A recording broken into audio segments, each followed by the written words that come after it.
The rain hits the road like needles. A silver luxury SUV stands in the middle of a dark, empty highway. The hazard lights blink in panic. Inside, a well-dressed woman is shaking. Mia whispers, "No, this can't be happening. Not here." Her phone shows no signal. She looks out through the wet glass. In the distance, 2 weak yellow headlights appear. An old, noisy car slowly comes closer, tires cutting through water. Mia narrows her eyes. "That sound, this old junk again?" she mutters. The car stops right behind her SUV. A man steps out with an umbrella. His shirt is wet from the rain. His shoes are muddy. It's Eli, her ex-driver. The same driver whose old car she insulted just hours ago. He walks closer, eyes calm. Mia's throat feels dry. Her heart beats fast. Voiceover. Sometimes, the same road where we insult someone becomes the road where we need them the most. Morning. Bright sun. Big house. Expensive gate. Mia stands in front of her mansion, wearing sunglasses and holding a designer handbag.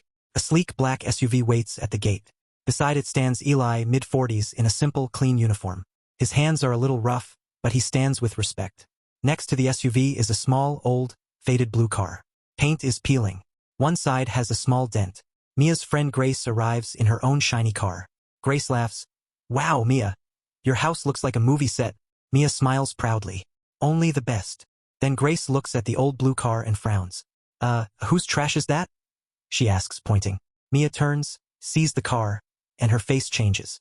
Eli slowly says, "Madam, that is my car."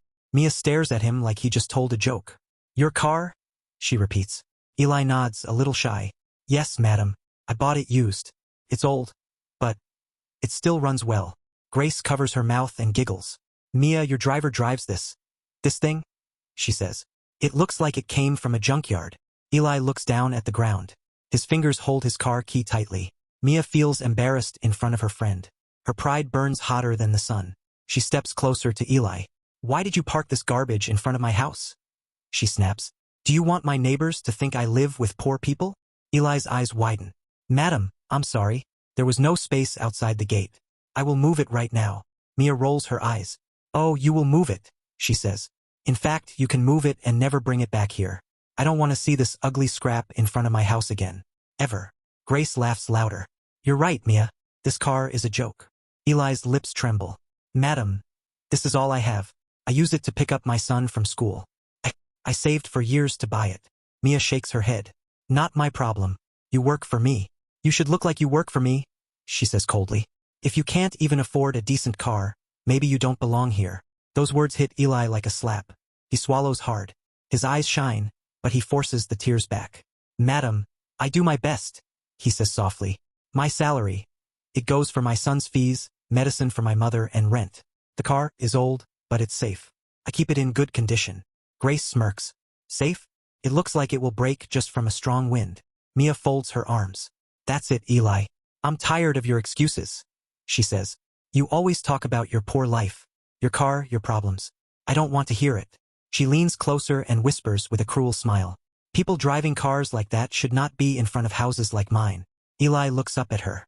For a moment, there is pain and dignity in his eyes. "If you want," he says quietly.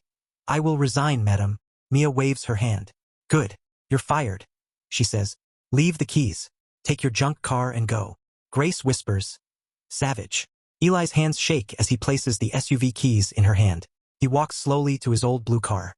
He touches the steering wheel like it's something precious. Under his breath, he whispers, "Papa, I tried." He starts the engine. The car coughs, then settles into a low, steady sound. As he drives away from the mansion, a single tear falls down his cheek. Voiceover. "Have you ever seen someone insult a person just because they were poor? If you were Eli, what would you feel?" The scene ends with Mia turning away, proud. She doesn't know. She will meet that same junk car on the same road very soon. Later that afternoon, Mia is dressed for an important charity event. Shiny dress, high heels, expensive jewelry. The irony, the event theme is helping the poor. She checks herself in the mirror. "I am late," she mutters. "This driver ruined my morning mood." She calls out, "New driver here yet?" Her husband, Mr. Carter, walks in, adjusting his tie. "They're sending a new driver from the company," he says. "Are you sure you had to fire Eli like that? He worked for us for 3 years." Mia rolls her eyes. "Please, did you see his car? People would think we picked a driver from the street. She says. We have an image, Carter. Carter sighs. Image doesn't matter more than a loyal worker. Mia ignores him. Outside, the new driver waits in a black sedan. Shiny. Modern. Fresh number plate. Mia smiles. Now this looks like my level. They sit in the car. Carter is quiet. As they move out of the rich neighborhood, the roads get busier. Mia scrolls through her phone, checking photos from the morning. Grace had posted something. A picture of Mia's house and a corner of Eli's car visible in the background. Grace's caption. Morning laughs. Some cars don't belong in rich places face with tears of joy. Mia smirks. People just need to know their place, she says. Outside, the sky starts to change. Dark clouds gather. The driver says, Ma'am, looks like rain is coming. Just drive fast, Mia orders. I don't want to ruin my hair. They enter the main highway. It's long and open. Trees on both sides. A few trucks pass by. Suddenly, raindrops hit the windshield. Tap, tap, tap, then harder, like fingers drumming in anger. The driver turns on the wipers. The road becomes shiny and slippery.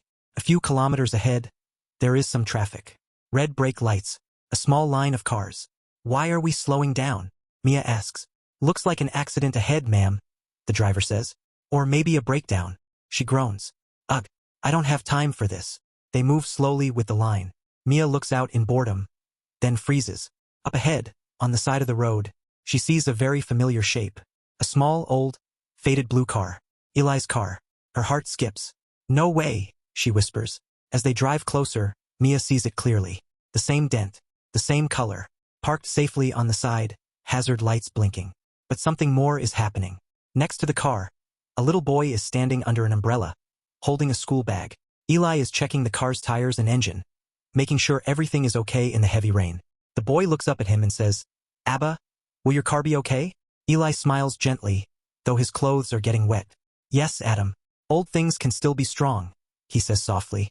Like your grandfather's stories. Mia watches this from her window. Something sharp stings inside her chest. Her new driver says, Ma'am, is that not your old driver? Mia lifts her chin. Just keep driving. They pass Eli. But as they go ahead, the rain suddenly becomes heavy. So strong now that they can barely see the car in front. The driver says, Ma'am, I think we should slow down more. The road is slippery. Mia snaps. We are already late. Just go. Everyone drives in rain. It's not a big deal. Carter says quietly, Let him drive safe, Mia. This road is dangerous when wet. Before they can argue more, something happens. The car in front of them brakes suddenly.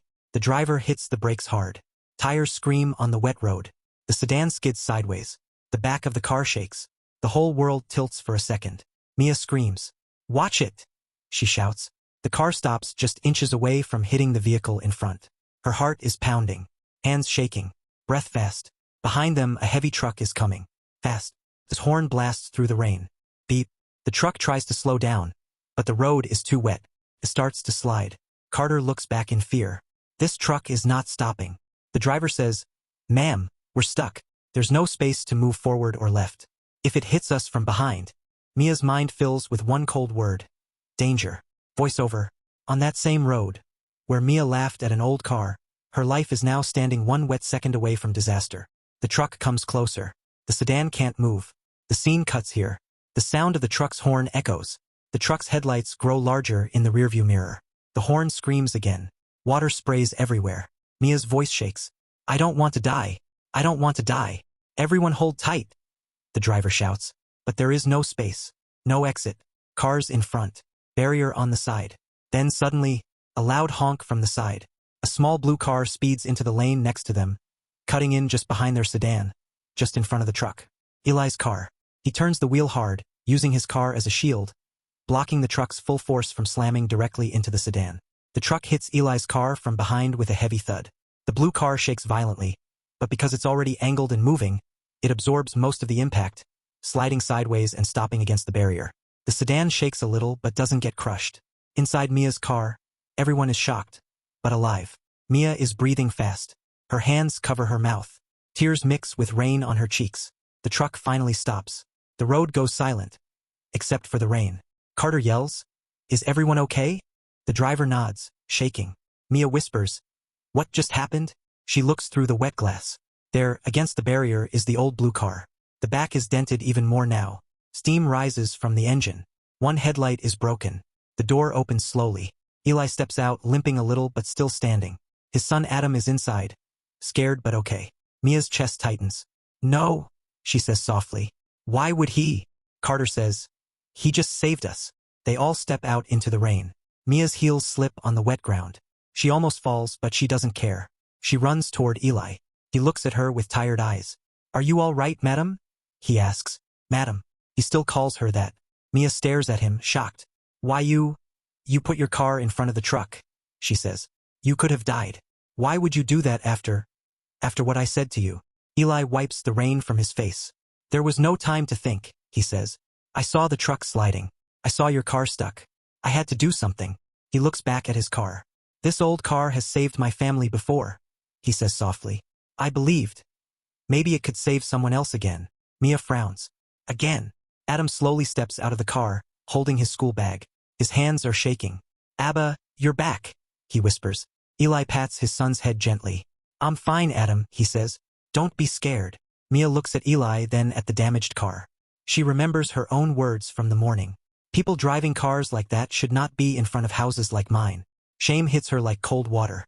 She asks, voice low, what did you mean when you said this car saved your family before? Eli takes a slow breath. This car used to belong to my father, he says. He was also a driver. One night, years ago, there was a big accident on another highway.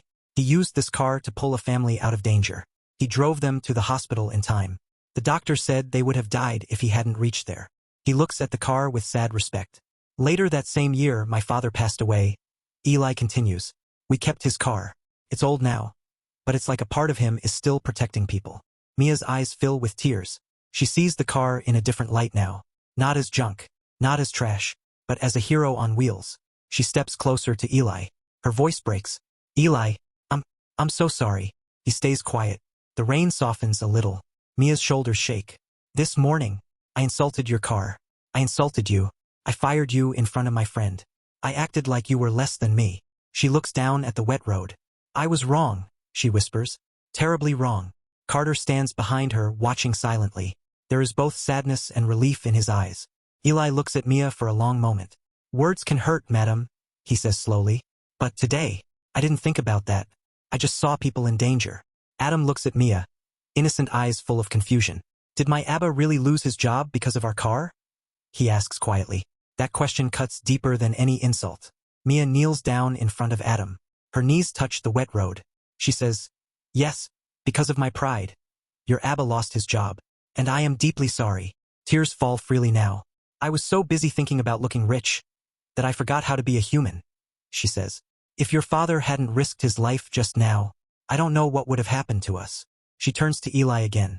Please, forgive me, she begs. If you allow it, I want you to come back, not just as a driver, as someone respected in our home. Eli's brows lift in surprise. Madam, you don't have to. I want to, she interrupts. Also, I will pay for all the repair of your car. Or if you want, I will help you buy a new one. But, she looks at the damaged blue car and smiles sadly. Maybe this one shouldn't be thrown away, she says. It has more heart than all my expensive cars. For the first time that day, Eli smiles a little. Thank you, madam, he says softly. I never wanted to be treated special. I just wanted respect.